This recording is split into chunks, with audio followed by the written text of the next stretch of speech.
Pilikula ಮೃಗಾಲಯದಲ್ಲಿ 2 reticulated ಹೆಬ್ಬಾವುಗಳು ಒಟ್ಟು 50 ಮೊಟ್ಟೆ ಇಟ್ಟಿದ್ದು ಕಳೆದ 2 ತಿಂಗಳಿಂದ ಇವುಗಳಿಗೆ ಕೃತಕ ಕಾವು ನೀಡಲಾಗ್ತಾ ಇದೆ. ಈಗ ಮರಿಗಳು ಮೊಟ್ಟೆ ಇಡುವುದು ಹೊರಬರಲು ಪ್ರಾರಂಭಿಸಿವೆ. ಸುಮಾರು 40 ರಿಂದ 45 ಮರಿಗಳನ್ನು ನಿರೀಕ್ಷಿಸಲಾಗಿದೆ. ಈ ಹಿಂದೆ ರೆಟಿಕ್ಯುಲೇಟೆಡ್ ಹೆಬ್ಬಾವುಗಳು 2 ಬಾರಿ 10 ಹಾಗೂ 25 ಮೊಟ್ಟೆಗಳನ್ನು ಮರಿ ಮಾಡಿತ್ತು.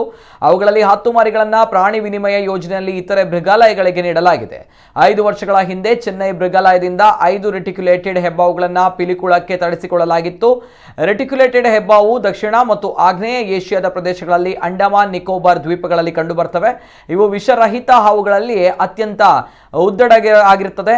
ಈ ಹೆಬ್ಬಾವು ಸುಮಾರು 30 ಅಡಿ ಉದ್ದ, ಬೆಳೆಯ ಬಲ್ಲವು, ಇನ್ನು ಆಕ್ರಮಣಕಾರಿ ಪ್ರವೃತ್ತಿ ಹೊಂದಿರುತ್ತದೆ. ವಿಷಕಾರಿಯಾದ ಕನ್ನಡಿ ಹಾವು 16 ಮರಿಗಳನ್ನು ಇಟ್ಟಿದೆ.